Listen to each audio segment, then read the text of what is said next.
우리 하나님은 창조주이시며 온 우주의 주인이십니다. 하나님께서 온 세계를 다스리시고 역사를 주관하십니다.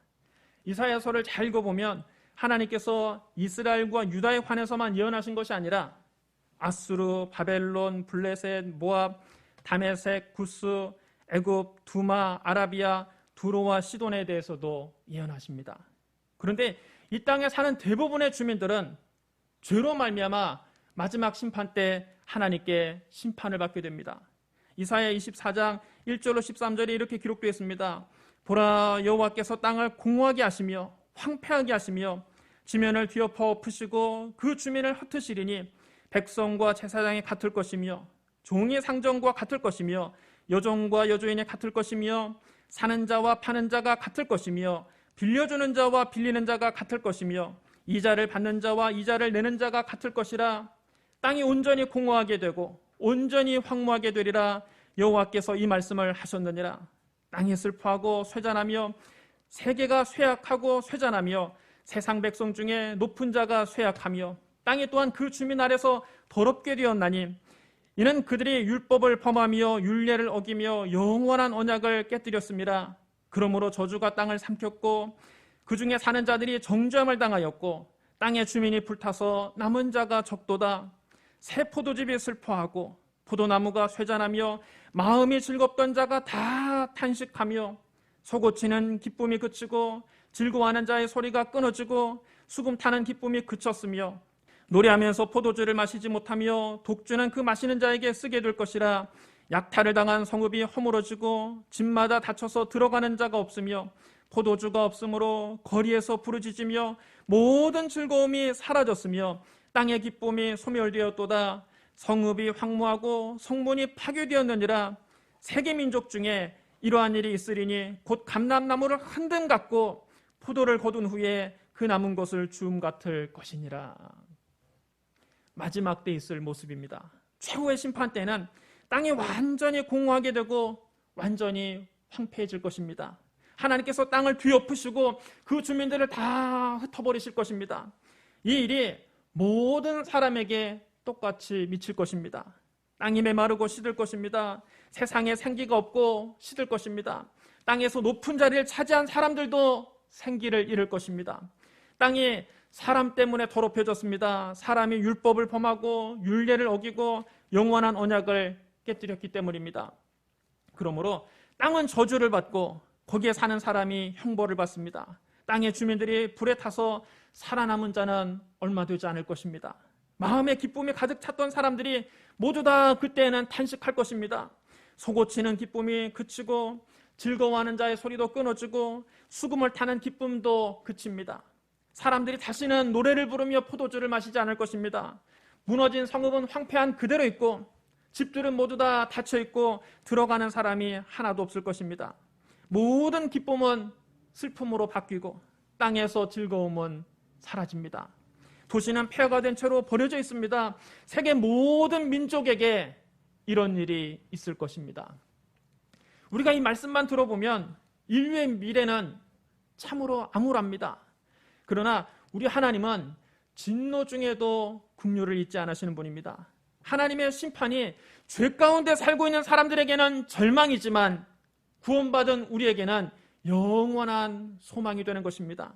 하나님의 은혜로 구원받은 사람들은 그때 메시아 왕국에 들어가서 하나님께서 베푸시는 큰 잔치에 참여할 것입니다. 그때 하나님께서 사망을 영원히 멸하실 것입니다. 또 하나님께서 우리의 모든 눈물을 닦아주시고 이 세상에서 당한 수치를 다 씻어주실 것입니다. 첫째로 하나님께서 우리를 위해서 큰 잔치를 베푸십니다. 이사야 25장 6절에 이렇게 기록되어 있습니다. 만군의 여호와께서 이 산에서 만민을 위하여 기름진 것과 오래 저장하였던 포도주로 연회를 베푸시리니 곧 골수가 가득한 기름진 것과 오래 저장하였던 맑은 포도주로 하실 것이며, 하나님께서 장차 구원받은 사람들을 시온 산에 다 불러 모으셔서 거기서 풍성한 잔치를 베푸실 것입니다. 기름진 것들과 오래된 포도주, 제일 좋은 고기와 잘 익은 포도주로 잔치를 베푸실 것입니다. 신약시대 예수님도 큰 잔치의 비유를 말씀하셨습니다. 어떤 사람이 큰 잔치를 베풀고 많은 사람을 그 잔치에 초대했습니다.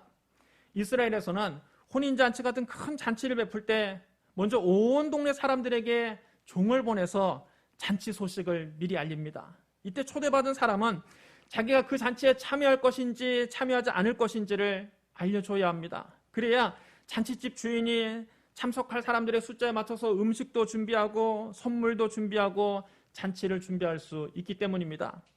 그리고 잔치 준비가 다 끝나고 이제 정해진 날짜가 되면 주인이 또 한 번 종들을 보냅니다. 이번에는 잔치에 참여하겠다고 약속한 사람들에게만 다시 종들을 보내서 그를 집으로 모셔오는 것입니다. 그런데 처음에는 잔치에 참여하겠다고 약속해놓고는 이때 못 가겠다고 하는 것은 큰 결례가 아닐 수 없습니다. 주인은 잔치에 참여하겠다고 약속한 그 손님 한 사람 한 사람을 위해서 정성껏 준비를 해놓았는데 일방적으로 약속을 깨버리는 것은 주인을 골탕 먹이는 것밖에는 안 됩니다. 이것은 잔치집 주인을 무시하는 행동이요, 남의 집 잔치를 망치는 무례한 행동입니다. 그런데 주인이 큰 잔치를 베풀고 이제 잔치할 시간이 돼서 초대한 사람들에게 다시 종들을 보냈습니다. 이제 오십시오. 모든 것이 준비되었습니다. 그랬더니 동네 사람들이 하나같이 핑계를 대며 못 가겠다고 하는 것입니다. 한 사람 말합니다. 죄송합니다. 잔치에 갈 수가 없습니다. 나는 밭을 샀으니 아무리 봐도 밭에 나가봐야 되겠습니다. 양해를 좀 해주십시오. 그는 밭에 나가서 할 일이 너무 많아서 잔치에 참여할 수 없다고 했습니다. 또 한 사람 말합니다. 죄송합니다. 정말 잔치에 가고 싶었는데 갈 수가 없게 됐습니다. 나는 소 5결이를 사서 지금 시험하러 가는 중입니다. 양해해 주십시오. 결이라는 말은 2마리의 소가 이끄는 큰 쟁기를 말합니다. 이 사람은 5결이, 즉 소 10마리를 사서 둘씩 짝을 지어 밭을 가는 연습을 시켜야 하기 때문에 잔치에 갈 수 없다고 말했습니다. 다른 한 사람 말합니다. 죄송합니다. 나는 장가든 지 얼마 되지 않아서 잔치에 갈 수가 없습니다. 이 사람은 자기는 신혼이기 때문에 아내를 즐겁게 해줘야 하기 때문에 잔치에 갈 수 없다고 말했습니다. 종이 돌아와서 이 모든 것을 주인에게 그대로 고했습니다. 그러자 주인이 몹시 화가 나서 그 종에게 명령합니다. 빨리 시내의 거리와 골목으로 나가서 가난한 자들과 몸 불편한 자들과 맹인들과 저는 자들을 데려오라. 가난한 자들과 몸 불편한 자들과 맹인들과 저는 자들은 사회에서 소외된 사람들입니다. 종이 주인에게 돌아와서 또 보고합니다. 주인님 명하신 대로 하였으나 아직도 자리가 많이 남아 있습니다. 그러자 주인이 종에게 말했습니다. 길과 산울타리 가로나가서 사람을 강권하여 데려다가 내 집을 채우라. 길과 산울타리 바깥은 이방인들이 사는 지역입니다. 동네 사람들이 잔치 참여를 거절해서 자리를 채울 수가 없자 주인은 동네 울타리 밖에 살고 있는 이방인들이라도 억지로 끌어다가 데려와서 잔치에 참여시키라고 말한 것입니다. 그래도 화가 덜 풀린 주인이 종에게 말했습니다. 내가 너희에게 말하노니 전에 청하였던 그 사람들은 하나도 내 잔치를 맛보지 못하리라. 이것은 장차 일어날 일을 예수님께서 비유로 말씀하신 것입니다. 여기서 잔치를 베푼 주인은 하나님을 가리킵니다. 큰 잔치는 그리스도의 재림 때 있을 어린 양의 혼인잔치를 말하는 것입니다. 장차 예수 그리스도께서 이 세상에 다시 오실 때 주를 믿는 성도들은 모두 다 구름 속으로 끌어올려져 공중에서 주를 영접하게 될 것입니다. 데살로니가전서 4장 16절로 17절입니다. 주께서 호령과 천사장의 소리와 하나님의 나팔 소리로 친히 하늘로부터 강림하시리니 그리스도 안에서 죽은 자들이 먼저 일어나고 그 위에 우리 살아남은 자들도 그들과 함께 구름 속으로 끌어올려 공중에서 주를 영접하게 하시리니 그리하여 우리가 항상 주와 함께 있으리라. 공중에서 어린 양 예수 그리스도와 주를 믿는 성도들의 혼인잔치가 7년 동안 성대하게 벌어집니다. 이것이 바로 어린 양의 혼인잔치입니다. 요한계시록 19장 9절에 이렇게 기록되어 있습니다. 어린 양의 혼인잔치에 청함을 받은 자들은 복이 있도다. 여러분 따라 시원합니다. 어린 양의 혼인잔치에 청함을 받은 자들은 복이 있도다. 하나님은 하늘의 어린 양의 혼인잔치를 성대하게 계획하시고 먼저 유대인들에게 하나님의 종들을 보내서 그들을 이 잔치에 초청했습니다. 구약시대 많은 선지자들이 장차 그리스도께서 오셔서 이스라엘 백성들을 구원하실 것을 전했습니다. 하나님께서 선민 이스라엘에게 가장 먼저 구원의 기회를 주신 겁니다. 하지만 유대인들은 하나님의 이 초대를 거절했습니다. 그들은 예수 그리스도를 받아들이지 않았습니다. 하나님의 아들이 자기 땅에 오셨지만 자기 백성이 영접하지 않았습니다. 유대인들은 오히려 예수님을 배척하고 심지어 그를 십자가에 못 박아 죽여버렸습니다. 신약시대 사도들도 십자가에서 죽으시고 부활하신 예수 그리스도를 그들에게 전했습니다. 이스라엘 온 집은 확실히 알지니 너희가 십자가에 못 박은 이 예수를 하나님이 주와 그리스도가 되게 하셨느니라. 아브라함과 이삭과 야곱의 하나님 곧 우리 조상의 하나님이 그의 종 예수를 영화롭게 하셨느니라.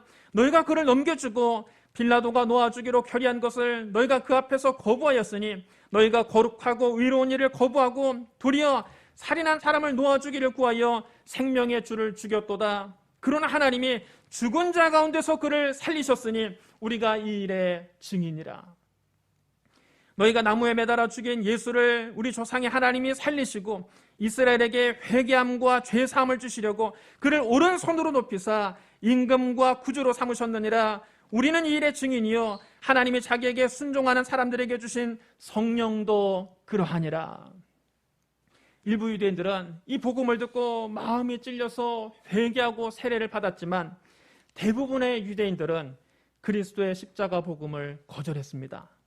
그나마도 복음을 받아들인 사람들은 가난한 사람들, 약한 사람들, 멸시받는 사람들이었습니다. 당시에 사회 소외계층들이 복음을 받아들이고 교회의 식구가 되었습니다. 그래서 사도 바울이 초대교회 성도들을 보고 이렇게 말합니다. 형제들아 너희의 부르심을 보라. 육체를 따라 지혜로운 자가 많지 아니하며 능한 자가 많지 아니하며 문벌 좋은 자가 많지 아니하도다. 그러나 하나님께서 세상에 미련한 것들을 택하사 지혜 있는 자들을 부끄럽게 하려 하시고 세상에 약한 것들을 택하사 강한 것들을 부끄럽게 하려 하시며 하나님께서 세상에 천한 것들과 멸시받는 것들과 없는 것들을 택하사 있는 것들을 폐하려 하시나니 이는 아무 육체도 하나님 앞에서 자랑하지 못하게 하려 하심이라. 대부분의 유대인들은 복음을 거절했을 뿐만 아니라 오히려 교회를 박해했습니다. 스데반 집사가 순교한 이후 그리스도인들은 박해를 피해서 사방으로 흩어지기 시작했습니다. 그래서 그리스도의 복음은 길과 산울타리 밖에 있는 이방인들에게 전해집니다. 십자가의 복음은 예루살렘과 유다의 울타리를 넘어서 사마리아와 땅끝까지 전해집니다. 은혜의 복음은 로마 제국이 닦아놓은 길을 따라서 전 세계로 퍼지게 되었습니다. 빌립 집사는 사마리아에 내려가서 복음을 전했습니다. 도마는 인도까지 내려가서 복음을 전했습니다. 바울은 이방인의 사도가 돼서 온 지중해 일대를 다니며 복음을 전했습니다. 그 결과 오늘날 전 세계 22억 명의 이방인들이 예수 그리스도를 구주로 영접하고 교회 안에 들어오게 된 것입니다. 예루살렘과 유대에 살고 있던 유대인들이 복음을 거절해서 사도들은 복음을 들고 이방인들에게 향했습니다. 그래서 교회는 예루살렘과 유대의 울타리 밖에 살고 있는 이방인들로 가득 차게 된 것입니다. 장차 하나님께서 이렇게 구원받은 성도들을 모아서 천국에서 큰 잔치를 베푸실 것입니다. 여러분 그때에 여러분 한 사람도 빠짐없이 그 잔치에 참여하게 되시기를 주님의 이름으로 축복합니다. 둘째로 하나님께서 사망을 영원히 멸하십니다. 이사야 25장 7절부터 8절 상반절에 이렇게 기록되어 있습니다. 또 이 산에서 모든 민족의 얼굴을 가린 가리개와 열방 위에 덮인 덮개를 제하시며 사망을 영원히 멸하실 것이라. 여러분 따라 시원합니다. 사망을 영원히 멸하실 것이라. 장차 하나님께서 구원받은 성도들을 시온산에 불러 모으실 때 죽은 사람의 얼굴을 가린 수의를 다 찢어서 벗기시고 모든 사람이 입었던 수의를 벗겨서 없애실 것입니다. 하나님께서 사망을 영원히 멸하실 것입니다. 하나님께서 사망을 멸하신다는 확실한 증거가 바로 그리스도의 부활입니다. 부활하신 예수님을 만난 사람이 한두 사람이 아닙니다. 사도 바울은 말했습니다. 내가 받은 것을 먼저 너에게 전하였노니 이는 성경대로 그리스도께서 우리 죄를 위하여 죽으시고 장사 지낸 바 되셨다가 성경대로 사흘 만에 다시 살아나사 게바에게 보이시고 그 후에 12 제자에게와 그 후에 500의 형제에게 일시에 보이셨나니 그 중에 지금까지 대다수는 살아있으며 어떤 사람은 잠들었으며 그 후에 야고보에게 보이셨으며 그 후에 모든 사도에게와 맨 나중에 만삭되지 못하여 난 자 같은 내게도 보이셨느니라. 예수님은 부활하신 이후에 한 번만 나타나신 것이 아닙니다. 한 사람에게만 보여주신 것이 아닙니다. 많은 사람에게 여러 번에 걸쳐서 보여주셨습니다. 심지어는 500의 형제들이 한꺼번에 부활하신 예수님을 만나기도 했습니다. 500명이 동시에 헛것을 봤다고 주장하지는 못할 것입니다. 부활하신 주님을 만난 사람들은 모두 다 목숨을 걸고 이 복음을 전했습니다. 부활하신 주님을 만난 사람마다 죽음을 두려워하지 않았습니다. 그러므로 그리스도의 부활은 부인할 수 없는 역사적인 사실입니다. 그리스도께서 이렇게 부활하셨는데도 어떤 사람들은 지금도 부활이 없다고 말합니다. 사람이 죽으면 그것으로 끝나는 것이지 죽은 사람이 어떻게 다시 살아날 수 있느냐? 만약 죽은 사람의 부활이 없다면 그리스도께서도 다시 살아나지 못하셨을 것입니다. 만약 그리스도께서 다시 살아나지 못하셨다면 우리가 전하는 것도 헛되고 여러분의 믿음도 다 헛되고 맙니다. 또 그리스도께서 다시 살아나지 못하셨다면 우리는 여전히 죄 가운데 있을 것이고 그리스도 안에서 죽은 사람들도 다 망했을 것입니다. 만일 우리가 그리스도 안에서 바라는 것이 이 세상뿐이라면 우리는 모든 사람 가운데 가장 불쌍한 사람들입니다. 만약 부활이 없다면 뭐하러 예수 믿고 세례받고 거룩하게 삽니까? 만약 부활이 없다면 뭐하러 욕먹어가면서 전도합니까? 만약 죽은 사람들이 도무지 살아난 일이 없다면 성결하게 사는 것이 무슨 의미가 있으며 우리가 열심히 전도하는 것이 무슨 의미가 있습니까? 이 세상에서 삶이 얼마나 짧습니까? 70년 혹은 80년, 길어야 100년입니다. 이 세상에 여러분 즐길 것이 얼마나 많습니까? 세상 사람들은 마음껏 먹고 마시고 즐기면서 자기 마음대로 삽니다. 만약 부활이 없다면 그렇게 사는 것이 어쩌면 가장 현명한 인생일지도 모릅니다. 적당히 죄 짓고 살아도 내일 죽으면 그뿐인데 좀 어떻습니까? 만약 부활이 없다면 아마 이 세상에서 제일 불쌍한 사람은 다른 누구도 아닌 바로 저일 것입니다. 여러분은 일주일에 한 번 교회 와서 잠깐 예배 드리고 가면 되지만 저는 만 28에 교회를 개척해서 지금까지 복음을 전하겠다고 내 젊음을 여기에 몽땅 바쳤습니다. 만약 죽은 자가 다시 살아나는 일이 없다면 잃어버린 내 청춘은 어디 가서 보상받습니까, 여러분? 이 좋은 세상 한번 누려보지도 못하고 헛고생만 한 셈이면 여러분 얼마나 억울하겠습니까? 그러나 그리스도는 죽은 자 가운데서 다시 살아나셔서 잠자는 자들의 첫 열매가 되셨습니다. 첫 열매가 있다는 것은 둘째 열매, 셋째 열매, 그 다음 열매도 있다는 뜻입니다. 우리도 장차 예수님처럼 부활할 것입니다. 성경은 말씀합니다.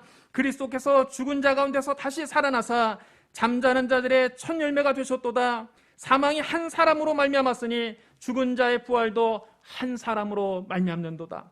아담 안에서 모든 사람이 죽은 것 같이 그리스도 안에서 모든 사람이 삶을 얻으리라. 그러나 각각 자기 차례대로 되리니 먼저는 첫 열매인 그리스도요, 다음에는 그가 강림하실 때에 그리스도에게 속한 자요, 그 후에는 마지막이니 그가 모든 통치와 모든 권세와 능력을 멸하시고 나라를 아버지 하나님께 바칠 때라. 그가 모든 원수를 그 발 아래 둘 때까지 반드시 왕노릇하시리니 맨 나중에 멸망받을 원수는 사망이니라. 여러분 따라해 주셔야 합니다. 맨 나중에 멸망받을 원수는 사망이니라. 아담 안에서 모든 사람이 죽은 것 같이 그리스도 안에서 모든 사람이 삶을 얻습니다. 그러나 부활에는 각기 자기 차례가 있습니다. 첫 번째는 첫 열매이신 그리스도요, 그 다음은 그리스도께서 재림하실 때 그리스도에게 속한 사람들입니다.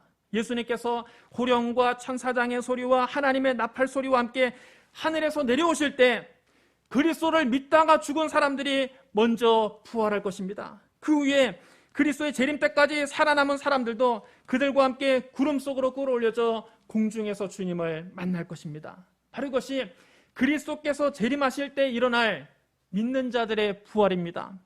마지막으로 흰 보좌 앞에서 심판을 받을 때는 그리스도에게 속하지 않은 사람들조차 부활합니다. 요한계시록 20장 11절로 15절입니다. 또 내가 크고 흰 보좌와 그 위에 앉으신 이를 보니 땅과 하늘이 그 앞에 피하여 간데없더라. 또 내가 보니 죽은 자들이 큰 자나 작은 자나 보좌 앞에 서 있는데 책들이 펴 있고 또 다른 책이 펴졌으니 곧 생명책이라. 죽은 자들이 자기 행위를 따라 책들에 기록된 대로 심판을 받으니 바다가 그 가운데서 죽은 자들을 내주고 또 사망과 음부도 그 가운데서 죽은 자들을 내주매 각 사람이 자기의 행위대로 심판을 받고 사망과 음부도 불못에 던져지니 이것은 둘째 사망 곧 불못이라. 누구든지 생명책에 기록되지 못한 자는 불못에 던져지더라. 여러분 따라 하셔랍니다. 사망과 음부도 불못에 던져지니. 흰 보좌 앞에서 하나님께 심판을 받을 때에는 그리스도에게 속한 사람뿐만 아니라 그리스도에게 속하지 않은 자들도 부활하기 때문에 더 이상 사망은 필요가 없는 것입니다. 사망과 음부도 불못에 던져질 것입니다. 따라서 맨 나중에 멸망받을 원수는 사망입니다. 여러분, 죽은 사람은 모두 다 부활합니다. 한 사람도 예외 없이 다 다시 살아납니다. 의인도 부활하고 악인도 부활합니다. 믿는 사람도 부활하고 안 믿는 사람도 부활합니다. 예수 그리스도를 믿고 죽은 사람은 그리스도께서 다시 오실 때 부활하고 예수 그리스도를 믿지 않고 죽은 사람은 마지막 흰보좌 심판 때 부활합니다. 예수님은 말씀하셨습니다. 이를 놀랍게 여기지 말라. 무덤 속에 있는 자가 다 그의 음성을 들을 때가 오나니 선한 일을 행한 자는 생명의 부활로 악한 일을 행한 자는 심판의 부활로 나오리라. 그럼 여러분, 마지막 때 하나님께서 사망을 영원히 멸하시고 우리 모두에게 부활을 주실 것입니다. 다메섹으로 가는 길에서 부활하신 예수님을 만났던 사도 바울은 부활에 대한 확신을 가지고 담대하게 외쳤습니다. 보라, 내가 너에게 비밀을 말하노니 우리가 다 잠잘 것이 아니요 마지막 나팔에 순식간에 호련히 다 변화되리니 나팔 소리가 나매 죽은 자들이 썩지 아니할 것으로 다시 살아나고 우리도 변화되리라. 이 썩을 것이 반드시 썩지 아니할 것을 입겠고 이 죽을 것이 죽지 아니함을 입으리로다. 이 썩을 것이 썩지 아니함을 입고 이 죽을 것이 죽지 아니함을 입을 때에는 사망을 삼키고 이기리라고 기록된 말씀이 이루어지리라. 여러분 따라해 주랍니다. 사망을 삼키고 이기리라고 기록된 말씀이 이루어지리라. 장차 하늘에서 마지막 나팔이 울릴 때 우리는 순식간에 호련히 다 변화될 것입니다. 썩을 이 몸이 썩지 아니할 것을 입고 죽을 이 몸이 죽지 아니할 것을 입을 것입니다. 그때 우리는 사망을 비웃을 것입니다. 사망아, 너의 승리가 어디 있느냐? 사망아, 너의 쏘는 것이 어디 있느냐? 사망이 쏘는 것은 죄요, 죄의 권능은 율법입니다. 그러므로 예수 그리스도로 말미암아 우리에게 승리를 주신 하나님께 항상 감사하는 저와 여러분이 되시기를 주님의 이름으로 축원합니다. 셋째로 하나님께서 우리의 모든 눈물을 닦아주시고 이 세상에서 당한 수치를 다 없애주실 것입니다. 이사야 25장 8절 하반절에 이렇게 기록되어 있습니다. 주 여호와께서 모든 얼굴에서 눈물을 씻기시며 자기 백성의 수치를 온 천하에서 제하시리라. 여호와께서 이같이 말씀하셨느니라. 여러분 따라 주랍니다. 주 여호와께서 모든 얼굴에서 눈물을 씻기시며 자기 백성의 수치를 온 천하에서 제하시리라. 장차 우리가 새하늘과 새 땅에 들어가면 하나님께서 우리 얼굴에서 모든 눈물을 친히 닦아주실 것입니다. 그때 우리는 이 세상에 했던 모든 고생을 다 잊어버릴 것입니다. 요한계시록 21장 1절로 4절에 이렇게 기록되어 있습니다. 또 내가 새 하늘과 새 땅을 보니 처음 하늘과 처음 땅이 없어졌고 바다도 다시 있지 않더라. 또 내가 보매 거룩한 성 새 예루살렘이 하나님께로부터 하늘에서 내려오니 그 준비한 것이 신부가 남편을 위하여 단장한 것 같더라.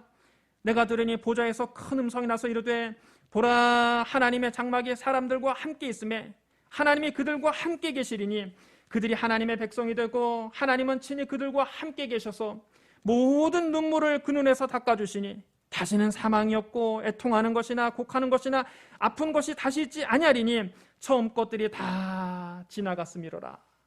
여러분 따라해 주시기 바랍니다. 모든 눈물을 그 눈에서 닦아주시니 장차 우리가 새하늘과 새 땅에 들어가면 하나님께서 친히 우리와 함께 계실 것입니다. 하나님께서 우리 눈에서 모든 눈물을 닦아주실 것입니다. 다시는 사망도 없고 애통하는 것도 없고 곡하는 것도 없고 아픈 것도 다시 있지 않을 것입니다.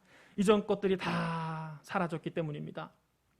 사랑하는 성도 여러분, 예수 그리스도의 십자가의 은혜로 구원받은 사람들은 장차 천국에 들어가서 하나님이 베푸시는 큰 잔치에 참여합니다. 그때 하나님께서 사망을 영원히 멸하십니다.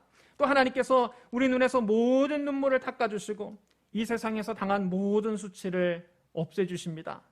그날을 소망하며 다시 오실 주님을 간절히 기다리는 저와 여러분이 되시기를 주님의 이름으로 축원합니다. 우리 기도하겠습니다. 사랑과 은혜가 풍성하신 하나님 아버지, 죄로 말미암아 영원히 죽을 수밖에 없는 우리를 위해서 예수님께서 십자가에서 몸찢어 피 흘려 구원해 주시니 감사합니다. 주님께서 사망 권세를 이기시고 부활하신 것을 감사합니다.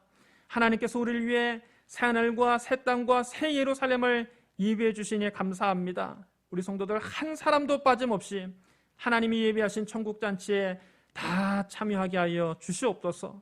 하나님께서 우리 눈에서 모든 눈물을 닦아주시옵소서. 다시 오실 주님을 간절히 기다립니다.